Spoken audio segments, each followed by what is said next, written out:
All right, let's go ahead and do an audio check to make sure that people can hear me okay. I'm going to go ahead and check the chat. Okay. All right. Sweet. Okay, we're going to let people filter in real quick. We'll start the stream in 3 minutes. Okay.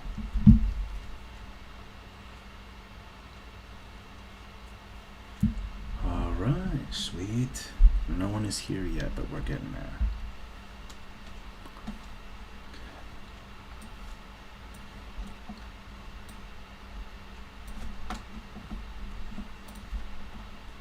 Ooh, we're gonna have fun today. Okay, we're waiting for people to filter in.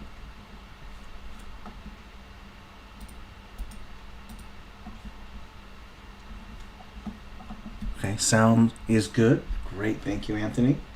Appreciate it. Just to put this into the audio recording, Anthony today is going to be our moderator. Philip is in a meeting. So go ahead and please ask any questions that you have about your maps to Anthony. More than willing to help you out, okay? All right. A couple more minutes and we'll get started. I'm gonna go ahead and drop some links into the chat right now that are important. So let's do that real quick. First things first is you're going to want the link to the previous video. That's part 1 of this parchment map. I'm going to go ahead and provide that in the chat. Okay. This is a YouTube link to the previous how to create a parchment map part 1. So if you want to see that first before watching this, okay. And let's go ahead and pull out the other links that I'll be providing here real quick. I'm going to also provide a schedule for this month's stream. Okay, so be sure to also click that link. Okay.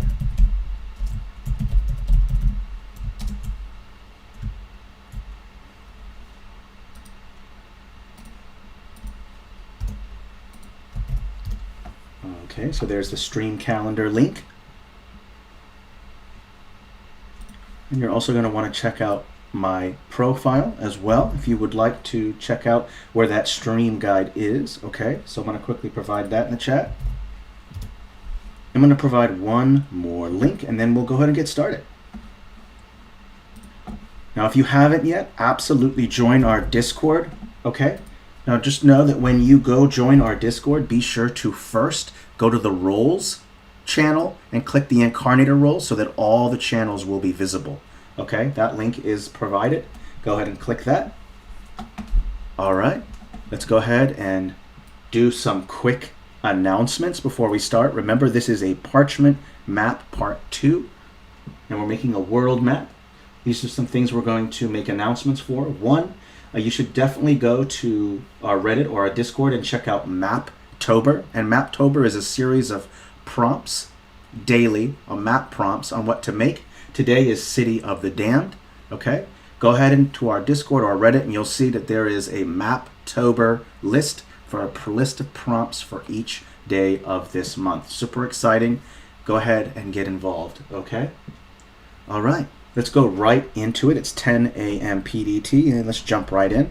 In the last video we went ahead and started our Parchment world map. Okay, let's do a quick review of what was done. Now, there's some steps that we did to get here. We do first landmass. Okay, you can use the world generator button for that. That's going to be in the right panel, or you can just make a blob and then use the subtract mode to break up your globular shapes to make your continents. Okay, after you've kind of made your basic shapes for your continents, you're going to do your mountain ranges. After your mountain ranges, you put your foothills. Those are the hills at the base of the mountain. Then you're going to add your forests, your lakes and rivers, your POIs, which is points of interest, and then finally your roads. Okay. And then today we're going to do some of those steps and add some new steps like labeling, filters. Okay. So let's go ahead and start with the areas of the map that we didn't finish up. So to the east side over here, you can use your mouse scroll wheel to zoom in and out and hold down the space bar to pan. Okay, pro tip, use these. It's so much easier than going and zooming in one section and zooming out, then going to another section. That's really annoying. There is absolutely no need to do that. Okay, so let's go over here. Now in this section right here, I'm thinking of making a nice steep or step. Okay, and we're going to use cliffs to do that. If you want to access the object tool, O key, okay, and F key to open up the catalog. Okay. Now when the catalog is open, I'm just going to go expand all so that I have everything that I want is visible. And already there's some cliffs under the terrain tag. And I'm going to piece these cliffs together to make what's called a step. And I have these nice negative spaces here that were created by my path, so it's great to fill in those negative spaces. Okay, let's check out real quick. All right, awesome. Let's go ahead and make our step. Now we don't really have a tool that pieces together cliffs, so you'll have to do it manually, but it doesn't take that long, provided you know shortcut keys to quickly cycle through the stamps. So you'll notice that I'm holding down the Alt key to switch or cycle through the various stamps in the set. Okay, so that's one way to go about it. And you're just going to cycle through, look for the piece that you're looking for, apply it. There are also other methods. Instead of cycling, you can also set it to random stamp and just place a bunch like this. And then you have a palette to choose from here. So there's that. There's also that method. So you just pick one, put it in there, look for another one like this. Okay. Just put it there if you can't find a place for it. Okay. Pick this one, should do good. That one. See, this one looks good. Okay. There we go. And so you're just going to piece them together like this, rotate them by just clicking the Control key and the mouse scroll wheel to rotate. Much easier. Okay. There we go. So you have this first step right here, okay? And then we're going to add a second step. And what's really cool is you can just select all these cliffs. And one really cool shortcut key, or the way to access all these cliffs without having to select them individually, is click one. Click this little hamburger menu here. There's going to see a select option. You say select all stamps like this or all stamps from the set. And what it does is it immediately selects all of them. That's kind of a nice little quick select. I'm going to delete these and do that again because I don't need those ones. So select all and then all stamps from set. Okay. And I'm going to copy and paste them. Okay, that's Control C, Control V. Okay. I'm going to go ahead and place these cliffs. I'm going to have to select them individually. And I'm going to place them like this to create a second step. And I'm going to change them up just a little bit. All right, so move this one over to here, this one to here. You can move that, copy, paste, put another one like this. Okay, and then you can do that again. Okay. Just copy, paste, put that one up like this and like this. And you can also just move things around yet again. So move that around like this. It's so much easier to work with a palette than to try to add it again. So copy and paste elements, okay? The rule is to let the tool do the work for you, okay? Don't do more work than you need to. Let the tool do that. Okay, work harder, work smarter, not harder, okay? All right, let's go ahead and add one last step.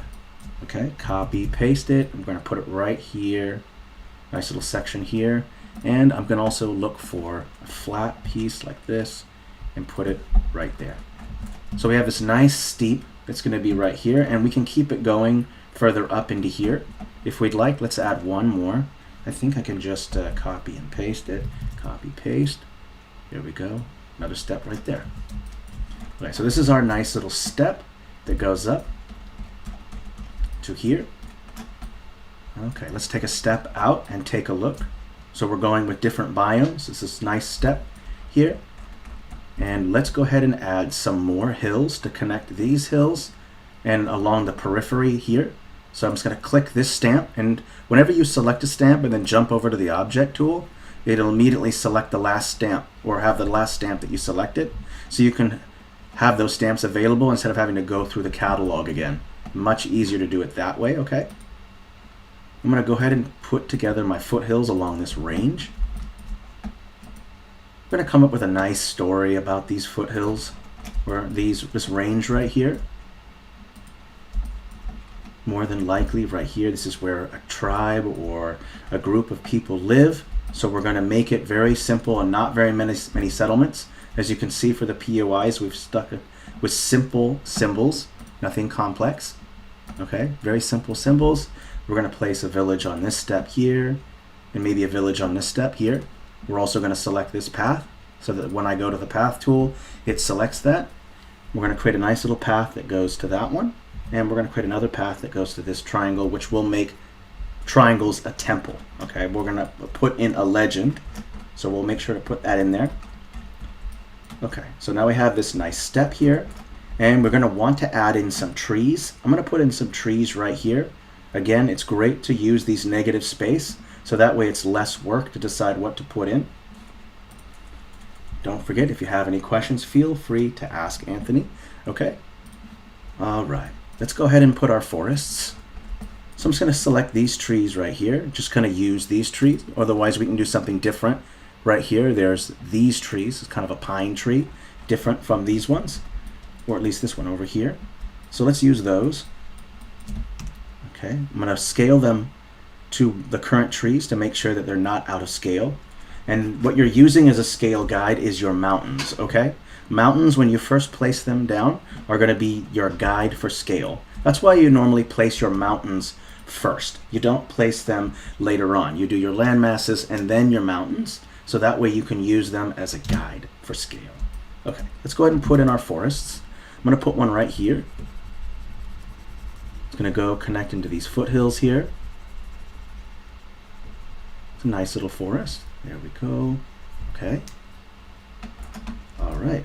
That'll look good. And we want the interior to be the most dense. So this is the center of it. And sometimes you have to do single clicks because the collision boxes aren't going to let you do it. So that's the thickest part. That's the interior of the forest. Okay. And we're going to want to add some forest over here as well.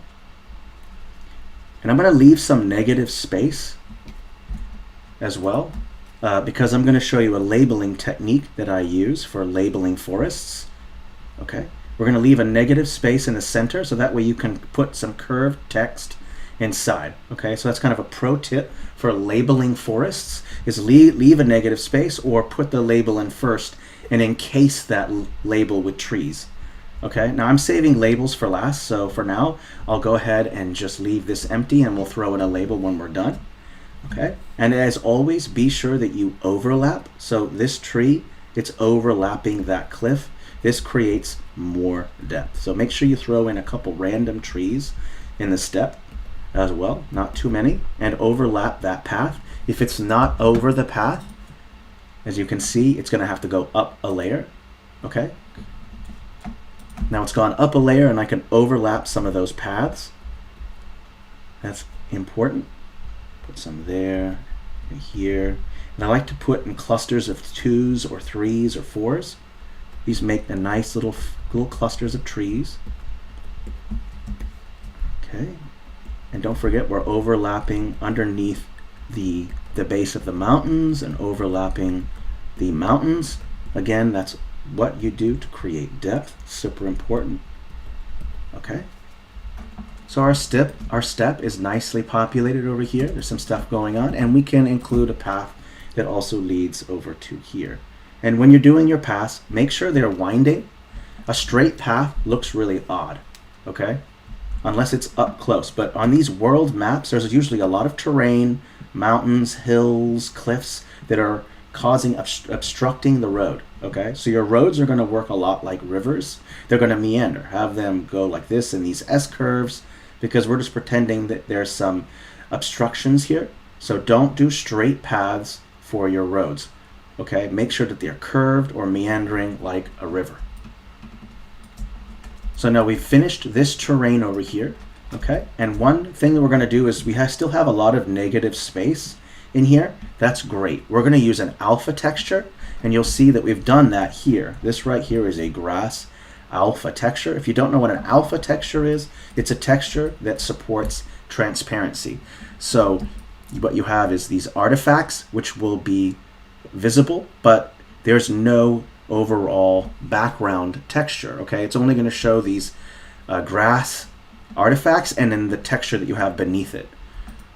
So you're going to see right here that it's right. We have one right here. It should be called grass.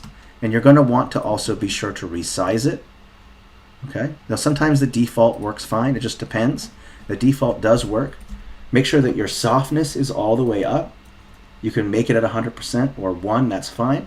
And we're going to drop the size down so that it can fit inside of these negative spaces. These alphas are great for filling in negative space, so that way you don't have to add in more POIs, more trees. So if I apply this like this, you'll see that there's this nice grass texture. Okay, so this is really useful for filling in that negative space. All right, and we'll even put some of it in the steppe, not too much. And we're also going to add a crack texture. There should be cracked texture. We can look up cracks. Let's go ahead and type that in.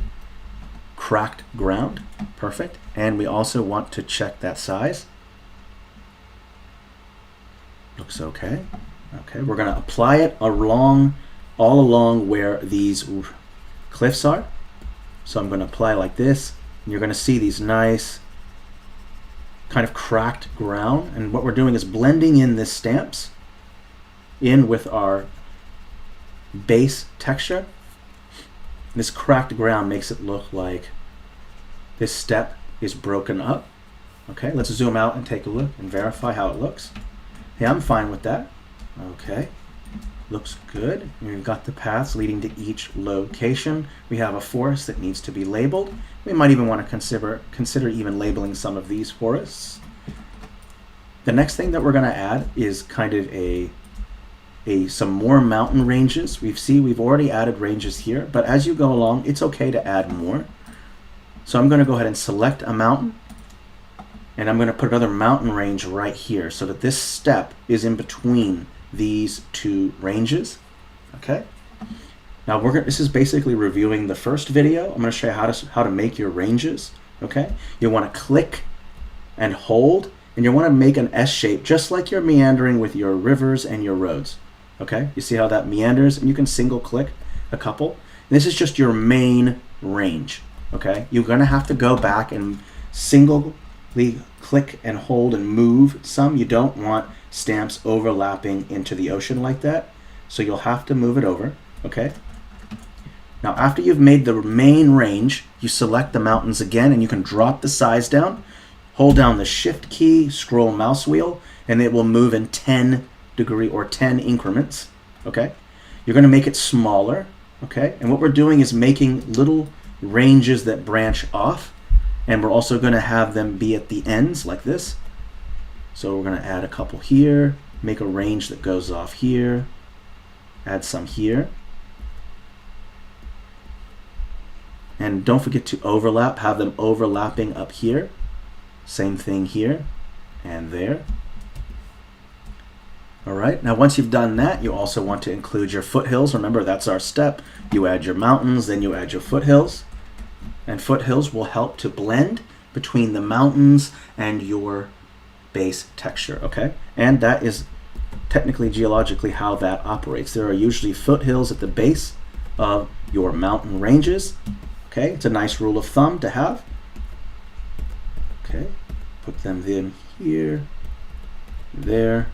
And I'm just doing single clicks because I want to be more specific about where I'm placing these. I don't recommend going like this with your just like your mountains. You've done that click, hold, and drag. I don't recommend doing that with your foothills. Single clicks gives you more precision. Okay, there we go. We're going to zoom out, take a look. Always remember to zoom out, take a step back, and take a look. Okay, and don't forget, once the pop-up comes up and tells you, hey, you've made a lot of changes, pro tip, definitely save. Okay, so I'm going to do that now.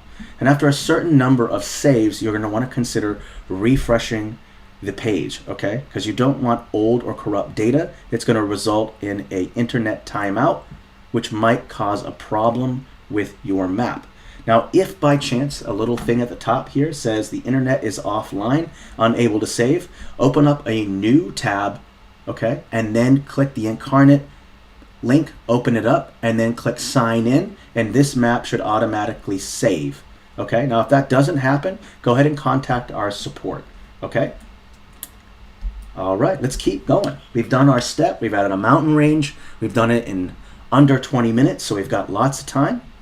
What we're going to do is look at the remaining negative spaces and add some biomes for a little bit of story and character, okay? Now I've added a lot of mountains here, and I've added some jagged mountains here. Let's go ahead and make either some new types of mountains, and there should be a bunch. So there should be like mesas and karsts. Why don't we look those up? Let's look up karst, K-A-R-S-T. This is called a karst. You see them a lot in China. They're absolutely beautiful. Go ahead, Google, look them up. Okay, now we're going to add karsts to our southern region here and even a little bit here. Okay, so now I'm going to drop down the size. Okay, we're going to size them up against our mountain. Just how tall are these? Okay, and don't forget that when it comes to scale with your map, don't try to make it too much to reality, because if it is, the scale would be way off. Clearly, a tree that's this large and compared to a mountain, it's very unrealistic. So you'll have to make sacrifices, and you also want to consider style. Sometimes your POIs, your mountains are exaggeratedly big. That's just the style that you're going with. So don't spend too much time on scale, okay? Otherwise, you'll get discouraged and you won't want to keep working on your map. So pick a relatively within scale, and then start adding all your stamps. So let's add these karsts, and I'm going to put them over here first along this coastline and over here as well. And don't forget that overlap. Okay, you want to do that overlap. I'm going to increase the size. Okay, and if it's you can see the path, then you can just push the path down below it. Okay, or you can just push this above. I'm going to do that. Push this up 2 layers. Okay. And then go ahead and again overlap. Put one there, put one there. Okay.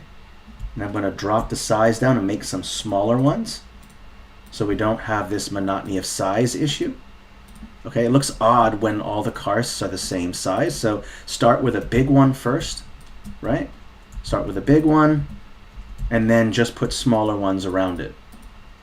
Okay. So we have some karsts there. We're going to want to add some other ones down here, sticking out here. Okay, and if they're too big, then just scale them down because they are quite large. Okay, there we go. And we'll put one over here as well. Against this mountain, smaller. And then we'll click these smaller ones like this. Okay, and you're kind of breaking up that size issue. There we go. Don't forget that overlapping. Put some there. Let's take a step out. Okay, take a look. Looks all right. Let's add some going along here as well. Don't forget that overlapping. Here, there, and here. Okay, no questions in chat. We're doing good. All right. Okay, so just like we did before, we're going to add our, go ahead and add our grass alpha texture. Okay, and we're going to put them in our negative spaces because there's no need to do more work. Okay, so let's go ahead and fill in our negative spaces with some grass. Grass in that negative space, and here as well, and there, and in here. And don't forget, it doesn't have to be just grass. You can apply other kind of biomes or POIs. Don't forget, a POI means a point of interest. So that's just a city or a capital or a temple, whatever, okay? So we're going to add more of that alpha texture. Okay. And that looks nice. All right. Sweet. So let's take a step back and take a look. Awesome. Looks good so far. Now there are some locations on the map that I think could have some more POIs. This section right here is rather bare. So maybe we can add a lonely mountain, a little token reference in there. Okay, we're just going to go ahead and select this mountain here. We're going to put a lonely mountain and we're going to put a POI on the top. So let's say it's going to be a temple, and I'm using this symbol right here. I'm going to put it on top like that. So there's a temple at the peak, and we're going to click this path so that we can select it and then move up, and this goes up, and if you want, you can put it on the mountain if you want. That's okay. If not, you got to go up a layer so you can see the path going up the mountain, or you don't have to worry about it at all. I'm just showing it at the base. Okay, so there's that POI right there. And also, a lonely mountain can sometimes look weird, so it's best to add maybe 1 or 2 mountains as well to kind of break that up. So some small ones here and here. And so now you have this nice lonely mountain here. Don't forget to overlap. So now you have this nice lonely mountain here with a little temple on top. Okay. So we've done that. And so now we're going to go ahead and move on to the next step, which is saving, because we're at 117 changes. Okay. And then we're going to do some fun stuff. We're going to do some cleanup along our coastlines so that they look a little bit more natural. We're going to add labels, we're going to spruce up our ocean, and finally we're going to add filters, okay? Filters give lots of character to your map and make them pop out. Let's first go ahead and do our ocean painting. So you're going to press B key, okay? And we're going to select the color or the texture that we used already, and we're going to press the B key, or the 1 and 2 keys to switch. So 1 is FG, 2 is BG. Now we're doing BG. You can go to filters, drop the brightness down. And this is a way to make your oceans look like there is a deep and shallow sections. So the way to go about this is to pull your softness all the way up, drop it down to about 53 opacity, and bring the size up. And you're going to start with, as you would expect, the deepest part of your oceans is the farthest away from your landmass. So let's go ahead and do 1 stroke and just see how it looks. Okay, and you want to leave some distance. So click, hold, and leave it there. And do some distance from your landmasses. Okay. We're going off screen into here. Okay, and into here. Okay, so already we've added what looks like a little bit of depth. Drop that size down, okay, and then do it again. Okay, already you're seeing that there's some depth going on. This is the deeper parts. Okay. All right, and just some single clicks to do some transition. These single clicks are great for putting a transition between several textures. Okay. Okay, it looks nice. Let's take a step back, take a look. I think that looks just fine. We don't have to add too much because we're going to use the filters to make the map look like it has a parchment look. So you don't have to do too much texturing here, and you don't have to worry about adding color unless you want to. Okay, we're not going to worry about coloring this. It's a parchment map. We want it to look like it's parchment and kind of monochromatic with not a lot of colors. Okay, not a lot of people have time to sit down and color every single biome. You can do that obviously in, let's say, a world or regional map. But with parchment, do less work for yourself. Not everyone has time to sit there for 3 or 4 hours and kind of texture and color each biome on a parchment map. That might be one reason why you're using a parchment map, because you don't have enough time to put all this color and effort. So parchment maps are great maps to use if you just want to focus on making a simple map because you're on a time frame. And a lot of DMs, I know that you are on a time frame. Okay, so now that we've added some depth to our oceans, we're going to go switch over to the mask tool, okay, which is going to be the M key, or just click that. And what we're going to do is use the circle shape with the subtract mode, which is going to be D, and the add mode is A, so you can switch between those, A and D. Okay, we're going with D for the subtract. You're going to bring the size of the brush down. And one thing that we want to do is try to fix some of the weird little points that you see right here. These look very unnatural. So our objective is just to go around the edge here and just kind of remove those points. Okay, like this. Okay. Now this part might be slightly time consuming, and that's okay, but it's totally worth it to make your land masses look good. Okay. Now when you first put your land masses, you can use that world generator button that's in the right toolbar, and that thing works great to give you a basic shape to work with, okay? But it's probably not going to generate an exactly what you're looking for. It is a limited tool, so instead it's a place to start. Okay, remember, let the tool do most of the work for you. Why spend all this time making a landmass shape when you can just use the world generator and then spruce it up from there?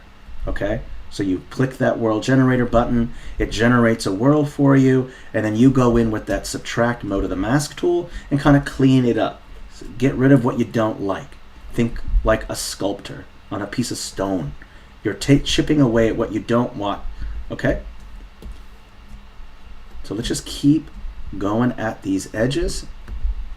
We don't want those unnatural looking edges. Some there. We're taking a look, okay, all along here. There's some weird edges. And here as well, kind of odd shapes. All right, awesome. Looks good so far. Okay, I'm checking to make sure there's no other odd shapes. And let's go ahead and, oh, this island over here. Perfect, okay. Let's go ahead and fit to screen. Okay, if you're not familiar, use this fit to screen button. It might be easier when you want to take a look at the map as a whole. So you just click that and it will fit to the whole screen. Okay, all right. Now let's go ahead and move on to the next step. We're going to do labeling. Now there are multiple ways to go about labeling. Okay, now you could label each one of these locations, which is more work. Okay, normally when I'm DMing or when I'm putting together a world, I only like to label my capitals because they're a really, really important location. And of course, you can label every single POI on your map. That's perfectly fine. That's not a problem, but it will create more clutter. So if you have more locations, I recommend less labeling because you don't want the labels to take away from the overall aesthetic of the map. Okay, this is not a rule of thumb, but this is just something that I work with. Okay, now because we're using these very simple POIs, we're going to add a legend. So let's go ahead and open up the object tool, O key, and then the F key to open up the catalog. And if you just type in legend in the search bar, you'll find it right here. Okay, now the legend has what's called a clipping mask, means it's going to pick up whatever texture is on the foreground layer. Okay, you're going to notice right away it's the same color. Okay, now if you want, there are multiple ways to go about legends. Usually you're going to use a negative space because you don't want to cover too much of your map with the legend. So look for a place in the corner or the side where there's some negative space where you can put the legend. Okay, you don't want your legend in the middle of the map. If you Google search maps, fantasy maps, you'll see that a lot of legends are in the corners or along the side somewhere. So that way it's not obstructing the map. Okay, now we want the legend to be big enough and visible. So let's go ahead and scale it up. And if you're not satisfied with it being the same color as this, you can paint it something else. B key, F key. If you want, you can make it a white color or whatever kind of texture you want. Oh, let's go ahead and just see what it looks like with white. Oopsie, it's set to BG. Let's press that one key and switch it over. I'm going to apply here. So if you want, you can do this. All right, if you don't like that, then you can just leave it the original color. But for now, I like this three color palette with this white, this brown, and this blue. Okay, it's a nice triadic color scheme. We're going to keep that. All right, filters will do the rest of the work for us. Okay, so let's go ahead and look at each symbol that we have. I know we have a couple here. Let's go ahead and select each one. So for capitals, we've used this symbol right here. So we're going to do it by city, temple. We're going to do it in a certain order. So let's go ahead and pick the first one. There's this one, and I do believe this is going to be a city. Okay. There's also this symbol as well. We're going to, or this is a village. This is going to be a town. Okay. What other symbols do we have in here? Let's take a look. I don't see any squares. I just see circles. Those. We have a temple, which is the triangle. Okay. And then we also have this, which is the capital. Okay, we're keeping this legend simple. There's only a couple icons. Just double checking to make sure that all the icons are visible. Perfect. Circles. I'm seeing no squares. Just to verify. Okay, that looks fine. Okay, and let's go ahead and make some room. Let's span these out for our, so we have room to put the label, the legend. Okay, and if you want to get your spacing right, just pop up that grid. Okay, the grid will be helpful. I'm going to switch it over to this. So if you want these to be kind of spaced evenly, then you just do that. Okay, so we'll put one here and one here, one here, and that might be too much, so we'll have to go with halfway there. Okay, the grid is great for kind of making things be lined up properly. Okay, and then we also want to bring them down a bit so that we have room to put the legend. Okay, let's go ahead and keep the grid up for now. It looks hideous, but we're going to keep it up. First, we're going to figure out a particular font that we want to use. Now, when it comes to labeling, I really don't recommend with various types of text and text colors and fonts and stuff like that. It's nice to keep continuity with your fonts, so that way it's not confusing. Okay, I saw a question in here. Hey Charles, hey Popo Momoto, glad to see you here. Oh, okay, just real quick, Popo, that banner has a clipping mask, which means it's going to pick up whatever texture is on the FG layer. So all you got to do is just go ahead and press the B key, F key, pick your texture, make sure you press the 1 key so that the FG layer is selected, and then repaint over that. Okay, now I'm going to show you real quick what I mean by clipping mask. When I select something, you'll find this little toggle here. It's called a clipping mask. Already you see a tip pop up saying paint stamps with the foreground texture. So if I turn the clipping mask off, you'll notice that it doesn't pick up the FG layer. Okay, so make sure you keep that on, and then that way you can kind of paint that whatever color you want. Now I do believe that there are some banners and scrolls and other things within the Parchment Map style that also have clipping masks. All of these stamps have clipping masks, so it retains whatever the FG layer is. Okay, so let's go back to text, and I just want to make sure that you understand that you want to keep continuity with your font sizes and your texting and your labels, okay? Otherwise it will look weird. It doesn't mean that you can't use different fonts. It just means don't use too many. It can be confusing. So the way that we want to go about picking the font is just finding one that looks good or interesting. I'm going to use IM Fall English SC. Okay, it looks kind of nice. And we're going to want to think about our palette. Okay, white text. We can place it and take a look. That might look weird. Let's go ahead and turn our grid off. Okay, we want to place one piece of text. Okay, so that way you can kind of look at it as a whole. We've decided to add a third color, which is white, or at least an off eggshell color, right? And we want to keep the continuity, so let's add more of that white color by adding this color text. Obviously the text will be the color of these stamps here, okay? But let's just establish which text we're using, okay? And remember, just for this one, we're gonna label only our capitals, okay? So I'm gonna go ahead and just place one there, copy and paste that, and put them by each capital.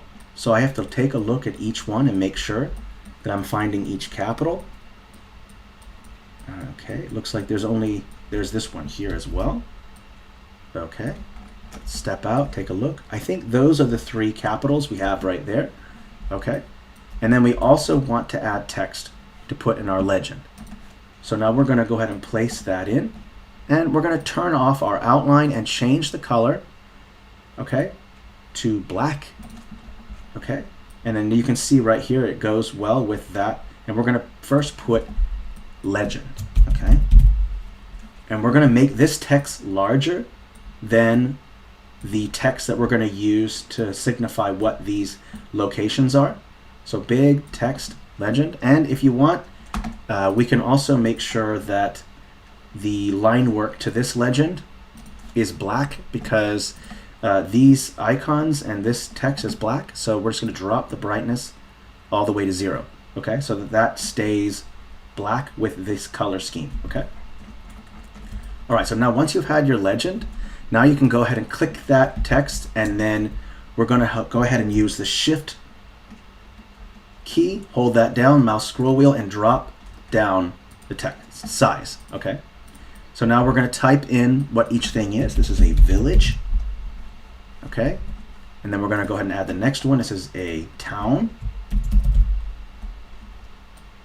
Or we can make it a city if you want. We can make this a town, and then we're going to make this a temple, and we're going to make this a capital.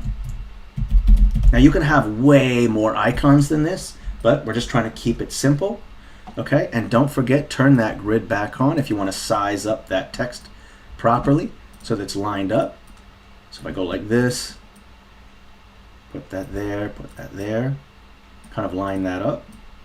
And then I'm going to select all that text and just kind of move it to the side, because what I'm wanting to do is I want to create the same space between these icons and the border line work here and the border line work here, so that it looks kind of like it's centered. Let's go ahead and add that, and let's go ahead and also add this. And let's go ahead and bring the whole thing down like that, so it's a little bit more centered. Okay, that looks much better. So you have a nice center. Turn off that grid, take a step back, and take a look. That looks fine. Let's go ahead and save, okay?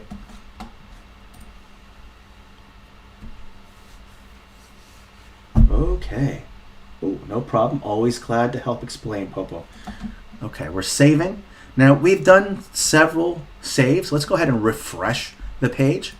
Okay, so I'm just going to click and refresh the page. We've already saved it. And what I'm doing is just clearing the change history on the map. Now, the more change history that you have, that means the more information will be on the map, and therefore causing lag. And that also causes internet timeouts. So the way to avoid that is just to refresh the page. Now, if I go to my change history, you'll notice that I can't even, there is no change history. I'll put a stamp down, okay? Now you'll see there's a change history. But there's only 2 states, the initial state and 1 object, okay? So that's the only way to basically refresh the change history, is to just refresh the page, okay? So keep that in mind, pro tip. Now that we've added our legend, we can start working on our labels for our capitals. So we can come up with some fun names. Feel free, if anyone has a funny or a fun capital name, feel free to pop that into the chat, okay?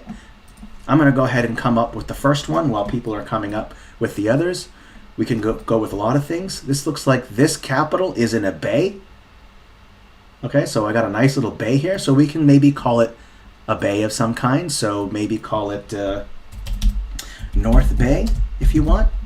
Okay, and sometimes it's nice to add a second text and think about that line height. So I'm going to drop that down. So this is called North Bay. Okay.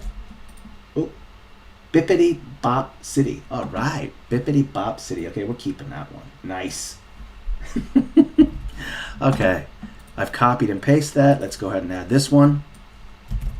All right, Bippity Bop City. This is a really hopping place, okay? Really hopping. All right, we got Bippity Bop City, and we got one more. Stirs a lot. Thank you, Popo. All right, fun stuff. Okay, we'll add that last one in there. Stirs a lot. All right. Okay, thank you for those city titles. Fun stuff. All right. Okay, so we've added those labels, right? So what happens if you want to label land masses? What happens if you want to label biomes? Okay, so for this one, we're going to go with a different approach. So I've added this white text, so it makes it very clear that these are the labels for these capitals. But what happens if you want to label Metropolis? Metropolis. I love it. Okay, so now if you want to label your region or a continent or a city, or it's not a city, but an area, then I recommend that you go with a different approach. You want to make the labeling for your cities and your POIs to be different from your regions and your forests. Now earlier in the stream, I made a kind of a forest that was kind of open like this, okay? You see like that? Now, what I want to do is just select a text like this, okay? And I'm going to go ahead and place it in, and we're going to call this the hauntwood, okay? Hauntwood. I don't know what that means, okay? The hauntwoof. Ooh, you know what? I kind of like the hauntwoof. That's a nice name. So what I'm going to do is try to fit this label in here like this, okay? And I'm going to use curvature to do that, and I'm also going to drop the size down, and I'm going to fit it right in like this. So you've got hauntwoof. I'm going to bold it as well so it's a bit bigger, okay? And one other thing that I'm going to do as well is I'm not going to have it so pronounced, so I'm going to drop the opacity. And what that does is it doesn't make it pop out quite as much. It kind of looks like it blends in. Now you want to use that same technique with labeling your areas, okay? So let's just go ahead and pick a spot that we want to label, okay? I'm going to go ahead and turn that curvature off. Let's just say we want to call this the something valley, okay? So we want to call this the Maticus Valley. That's me. Okay, Maticus Valley. Or you can call it Inkarnate Valley. Let's call it Inkarnate Valley. Okay. Right, and I don't know how to spell valley, so please. Now, one thing also is if your label is so small that it doesn't look like it's going to take up much space, don't forget to do your spacing. So if I go like that, you notice that there's more and more space. Okay, perfect. Now you also want to create some curvature as well. Okay, so let's curve it like this just a little bit. Inkarnate Valley. So now you have this nice label showing that this is a valley. We can even add more curvature if you want. Okay, we can rotate it. So you have this nice valley here. Now, one other thing I recommend that you do is to get rid of any alpha textures that are on the label. Okay, and I'll show you what I mean by that. So if I go like this and just go over the label, like this, you'll leave that open and then take that alpha texture again and just line it around it. In other words, you're creating a frame around this, and you'll notice it too. You can just do the whole thing like this. Just go the whole thing like this, go all the way in, go back in with this, and then just go with a full swipe like this, and it kind of creates a frame around your label. Kind of a simple and easy trick, okay? Super helpful. So now you have the Inkarnate Valley, we've got the hauntwoof, okay? And we can think about adding some more stuff to label on there. Let's go take a look on this side. This looks kind of like a wasteland, so why don't we label this a wasteland? Let's go ahead and call it the Stinky Wastes. Okay, again, you want to go ahead and change that spacing. Okay, and it looks like we've added a bunch of cracks. Okay, so what we can do is, again, just apply all of those cracks to it. Let me make sure that I got the right texture. I think this is cracks. Just double check. It is indeed. So let's go ahead and cover this entire label with cracks. I just cover it, which is just like we did earlier. Take that base texture and just whoop. There you go. Stinky waste. It's such a simple little technique, but it does freaking wonders. Okay. Hupperduke, always been my favorite. Hupperduke. Isn't Humperdinck from isn't that from Princess Bride? But Hupperduke. Oh, I like that. Let's go with Hupperduke. All right. Where are we gonna add Hupperduke?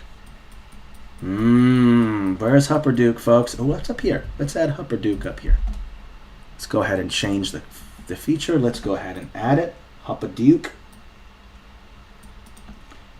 Awesome, Charles. Hupperduke. I love it. We're keeping it.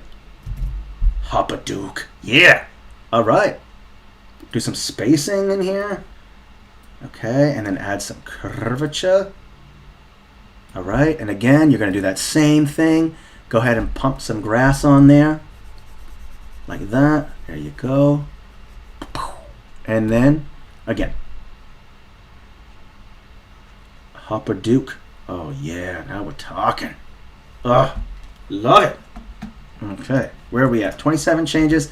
Let's just save for the hell of it, okay? All right, we're going to save. So now you've learned that really, really simple way to kind of tell it, to label your map. Labels using regions, labels using particular POIs, and the POIs that are the most important to you, definitely label those, okay? And there's still more labeling to be done. I'm going to show you guys how to label your ocean. Now, the way that I do my oceans is I like to use white text, or you can use that dark text as well. Okay, it's up to you. Why don't we try both and just see how it looks? Okay. Anyone got some nice ocean names for me, or seas? Feel free to make it as silly as you'd like. I love coming up with silly stuff. I'll come up with the first sea while you come up with that one. We're going to call it the Sea of, I don't know. No, that's not fun. Come on, we got to come up with something fun. Ooh, I don't know. Let's call it Little Sea. Okay, we go like that. Okay, I'm going to turn off those outlines because I don't want them to pop out against the ocean. I actually want them to, oh wait, there's another one. The Nipply Ocean, whew, must be cold. And the Drowny Frowny Ocean. Oh, okay. All right, Popo, that's a good one. I'm keeping that one. We're doing that one. All right. The Drowny Frowny. Oh, I love it. This is great. Okay, also, I want to mention something about when you do your labeling. Okay, when you have this, let's first drop the opacity. We want it to be down so that it kind of blends in with the ocean.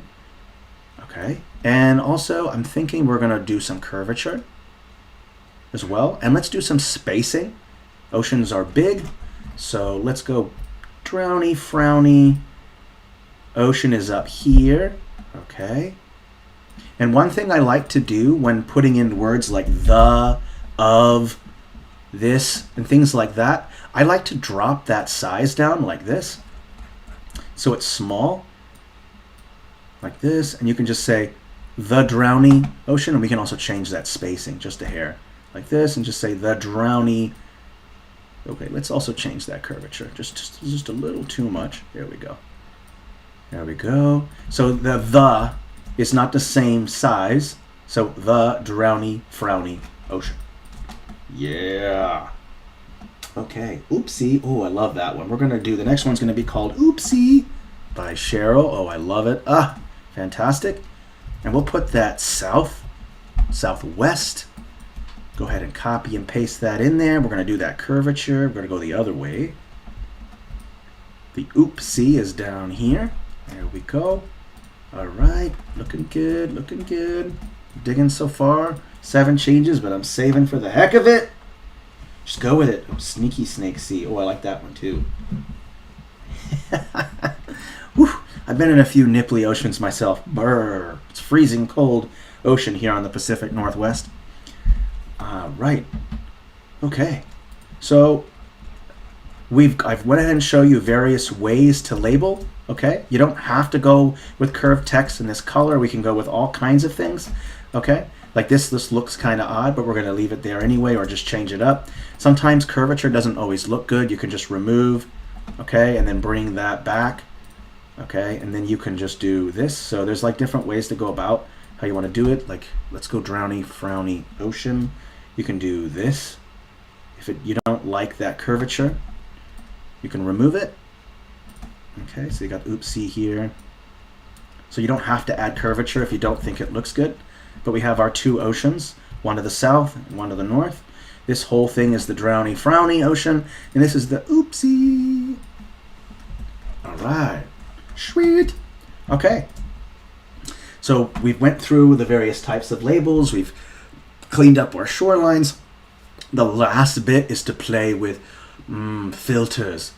Well, actually, what we should do is put in the label of the map. So let's go to Object, Tool, F key. We're going to type in banner. And we're going to want to come up with a name. Oh, somebody come up with a really good name for this world. Something fun, okay? You got to do it. Come up with a fun name. I'm going to go ahead and put the title in the other corner up here. So you have the title of the map there. and you have the legend there. So someone please come up with a fun name for this map. Okay. All right, and I'm also going to add that same white texture here as a label. So I'm just going to quickly do it by just going over it like this. Make sure it's set to FG, because remember, this is a clipping mask. Press enter. Boom, there you go. And I'm going to go ahead and wait for someone to give me a good name. If not, then I'll have to come up with it myself, which is okay. I can come up with something. Oh, let's think of something fun. Let's go with Trufflegast, huh? Trufflegast! Just something goofy and fun, unless someone comes up with something more fun. Okay, we're gonna bold it, make sure it's big, and we're also gonna curve it so it curves with the banner. Okay, let's do that. If someone's got another name, Imaginia. Ooh, I like that one too. And Yostram. All right. Well, I'm gonna stick with Trufflegast. You guys are slow. You gotta speed it up. No, I'm just kidding. There's a delay actually on the responses. Okay.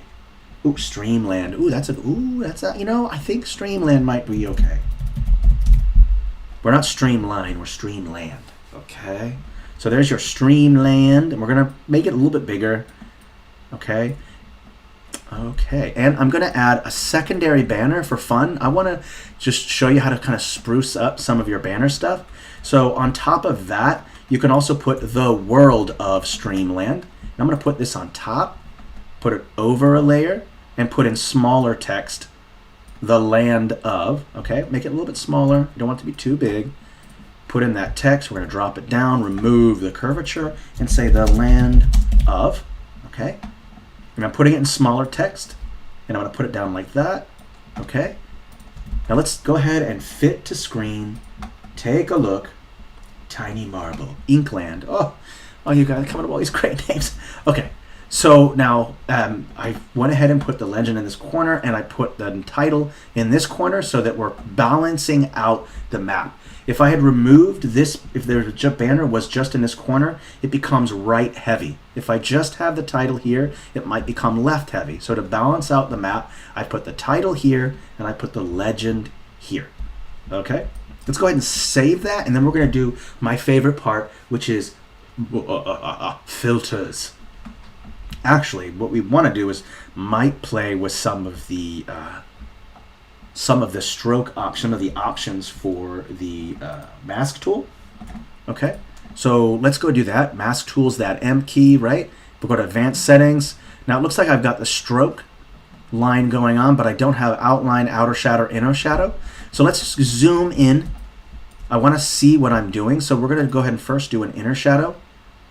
Okay, and that inner shadow is going to be basically your shoreline. Now there are multiple ways to go about it.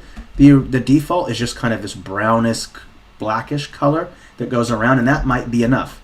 That to me looks fine. Next, you're going to want that outer shadow. That's going to be the shadow on the outside. Okay. Give that a moment to pop up. Okay. We're going to click that inner shadow. Let's go with white. Okay. Oopsie. That was not what I wanted to do. Let's go back. Let's go to undo. It's the outer shadow that I forgot to select. We want to keep that that black color. I kind of like that. Let's undo it again. Okay, so what we're doing is we're going to create some transition between the shoreline and the ocean. So let's go ahead and make this part kind of brown, or I'm sorry, white. My bad. And you're going to want to drop that opacity way down. Way down. Okay, and we're going to want to drop the blur down. And this white right here represents where basically your surf, where your ocean meets your land, okay? Now we're going to go back, and we're also going to do that inner shadow, and we're going to make that brown, okay? And I'm also going to drop that opacity down. Now you just want to make sure that there is a difference, okay? So what we've done now is kind of made this pop out more. Okay, so that looks nice. And there are other options. There's also ripples, and you may not like ripples, so that's up to you if you want to add ripples to it. There are some other options. One thing I like to use is ocean waves. And I do believe that is a texture right here. It's called waves. Make sure you go to those advanced settings and check the size first. One thing I like to do is just put waves just along the shoreline. Okay, I'm not going to have it touching this white. Okay, so what I'm going to do is switch over to your circle brush, softness all the way up, and drop the opacity, because if you don't, it's going to be really dark. Okay, make sure it's set to BG. Okay, so there you have those ocean waves there. I'm going to undo it. I'm going to go ahead and drop the opacity down. Let's go with the 70, drop the size down, and let's just go ahead and apply one stroke along the edge like this. And we're going to see how it looks. Okay. If it doesn't look good, then we're just going to undo it. And me personally, I don't care for it, so I'm going to remove it. Let's just do less work. Let's just have the filters do that. Okay. So we're going to jump over to filters. That's that last icon right here. This is just your pan and zoom. No need to use that. You could just use your shortcut keys, so much quicker. So you're going to jump over to filters. Okay, this is going to pop up. You're going to see add new filter. You're going to see 3 options. Color filters, which is the original filters we had before we implemented the filter tool. You're going to see texture filters, and you're going to see HSBC filters. Now each style comes with its own defaults of filters. So this is not all the filter options you have actually. Okay, there are actually more, and you can access more by clicking these plus buttons. Okay, so let's go ahead and just go over color filters. There's some nice ones, some nice options. I also recommend that you click that plus button instead of clicking the preset, because this way you can go through all the various filters that are in the color filter section. So first you have clarity, and we're going to go through each one and kind of pick one that looks best. Okay, that faded look looks nice, okay, but we might not want to go with that. There's sharpness. There's also a sepia. This is going to make it kind of yellowish. Don't really care for that either. There's grayscale. Let's go black and white. Okay, that's going to make it nice and black and white. If you prefer a black and white map, that's great for printing. Okay, so if you're printing out, black and white is the way to do it. There's winter, which is going to add a bluish color. Red sky. I like the red sky. That looks nice. Kind of brings out these nice darker parts of the ocean. I kind of like that. There's a night scene. Just kind of go through each one. Sometimes it's best to scroll through all of them to see which one looks best, unless you already have something in mind. There's parchment, and then there's cold and warm, which is another great one. Cold and warm kind of brings things out. Now I like cold and warm, it looks good, but let's go with red sky. Okay, that looks super nice. We're going to add another filter. Okay, and we're going to go with old paper. It's a texture filter. We're just going to click the preset, and what it is going to add some artifacts. You see that I already added a whole bunch of artifacts and grain to it, which already gives it that parchment look, so that's really nice. You see right away this old paper looks good.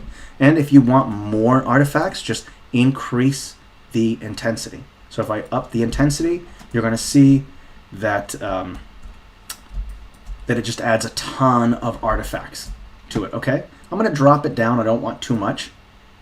Let's just bring it down to 80. And I just noticed a mistake that just happened here. The land of. Okay, don't know what just happened there, but all right. All right, the land of, my bad. Curvature, there we go. Put that back in there. There we go. Oopsie, get a capital L in there. There we go, the land of. So filters are super ridiculously important, okay? Filters are what you use to allow the tool to do more work for you. So we didn't have to do all this texturing and all this extra work to give it this parchment look. All we did was just apply a filter, okay? And we applied 2 filters. We used that red, the red sky filter, to kind of make the overall map be kind of a reddish hue. And then we used that old paper to add all these artifacts in grain to give it that parchment look, okay? Now there are some other filters that you can add to spruce it up. There's like vignette, but I don't recommend using it because you've got your titles and your legend here. But a vignette might help to pop it out more. You're going to go to plus sign here. You're going to click this. Okay, that's going to open up the catalog. Now you're going to see various options. There's more. We're going to click search all styles first. That's that toggle. And all these styles are going to be available. And I'm just going to go ahead and select all of these styles. Select all. All the styles are selected and all the various filters will be available. Okay, so there's way more filters than you know, but it takes a little bit of work to get there. But now we've done that with some good reason. It's because if all the filters were available in the catalog at once, that would cause lag, that would cause a resource drain on your machine. So unfortunately, you just have to do a little bit of work to access those extra filters. Okay, but they are there. So we're going to add vignette. And vignette's added a nice black. And I'm going to drop it down a layer. First, let's go ahead and select this. We're going to group it, put this at layer 5. Okay, and I'm also going to group everything here, group and put it at layer 5. Okay, then I'm going to go back and I'm going to drop this vignette filter down 1 so that these pop out, but we maintain that vignette. Okay, let's boost it all the way up just to see how it looks. And it's a little too dark, so let's drop it down just a hair. So all this vignette does is create some dark so that it kind of encases it, and it adds a little bit more depth to the deeper part of the oceans. As you can see, it's darker in these corners. That's kind of what we want. And that's that last bit right there. That's that last filter. Let's go ahead and save. Okay, well this map is done, but I want to go ahead and quickly review what we did. Now don't forget to check the chat. You're going to find the link to the first Parchment Map video or stream. So go and check the chat. It's in the beginning at the top. So that way you understand what this is. It's a continuation of that stream. Let's go ahead and quickly review the steps that we made to get here. Step 1, landmass. Doesn't matter which way you go about it. You can use the generate world option tool where you're just going to use the basic shapes, use the subtract mode to remove what you don't like, the excess, or you can just make large globs and then subtract those to make your land masses. After you've made your land masses, you're going to want to bring down your go ahead and place your mountain ranges. The reason why you're adding mountain ranges is that you're using them as a scale guide so that you know how big your trees, your POIs, your rivers, your lakes, your forests, how big those other stamps are going to be. Then you're going to put your foothills at the base of your mountains. Then you're going to add your forests, okay? Then you're going to add lakes and rivers. Now in this one, I used the path tool, I believe, to make these rivers. I believe they are a path. Perfect. These are the path tool. I use the path to make my rivers. The reason why I use the path tool instead of the subtract mode of the mass tool is sometimes when you're making a large map, the one size scale or one size brush is just not small enough to make small rivers. So using the path tool at a very small thickness is your workaround for that, okay? Now once you've added your rivers and lakes, you want to add your POIs, you want to add your roads with your path tool, okay? Once you've added that, then you can go ahead and start on your cleanup and your alphas textures to fill in your negative space. Then you're going to do labels, you're going to texture your ocean, and then you're going to add filters, okay? So that's basically the order of operation, and it doesn't have to always be the same. Sometimes when you're in the middle of a step and you get discouraged or it doesn't look the way you want it, the next best step is to just go ahead and move on to another biome, move on to another step so that you don't get discouraged, okay? Like if you feel like you're not getting anywhere on your map, go ahead and move on to another section and then go back to that problematic biome or section that you were dealing with, okay? Because the one trick is that you will get discouraged, okay? Your map is never going to look exactly the way you want it within the first hour or two. This is a general rule of thumb. I hate all my maps that I'm working on right away within the first hour. I just think they stink. They're terrible. Okay, but have some follow through. Okay, don't get discouraged. If you're working on something that doesn't work out, go ahead and move on to something else on the map so that way you can keep focused, keep chugging along. Okay. Now, if you're OCD and you're very picky, of course, this will be more difficult. Okay. But having an order of operation and steps that you go about will absolutely help to keep you engaged with your map. Okay. So I'm going to go ahead and do some final announcements. Okay, the final announcements are going to be what we're going to be doing next month with our videos and streams, specifically our YouTube streams. We're going to be doing a stream. Streams are going to be lasting all month, and they're at the usual time, Wednesday, 10 a.m. PDT. Okay, and they do get recorded, so they get added on when they're done streaming, so you can watch them. And I do label each chapter, so they're easy to find. I know that you're busy with work, you have schedules. It's not easy to watch a 2-hour stream, so adding in chapter labels at the bottom where the timestamps is really helpful for you to get to a part or a section that you're interested in. And that way, you don't have to chug through the whole map. I know you've got busy lives. Okay? So next month, we're going to be starting with a village and then watch that village's transformation into a capital city. And we're going to be using watercolor city style. Now, this has been highly recommended and requested, so it's going to be great. And it's not just going to be making a village into a capital city. We're going to add some story, and that's going to be helpful for you. For those of you who are a world builder and are struggling to work on a story that goes along with your city. Okay, so we'll be adding that, and I'm super, super excited to work on that. Okay. All right, well, that concludes the stream. It's a short one, and I'm really glad that you could all make it. Don't forget to join the Discord. Don't forget about Maptober. Every day we've got a map prompt. Super exciting. So go check that out. Join our Discord and check out the calendar for this month's streams and videos. That link is at the top of the chat.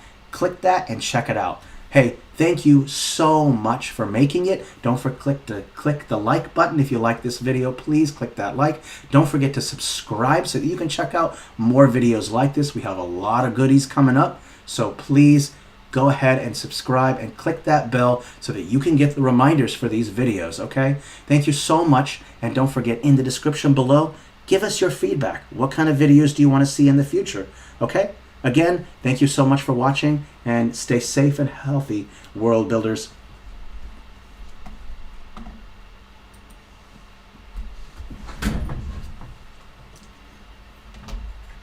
Ooh. Ending stream. Sweet. Short one.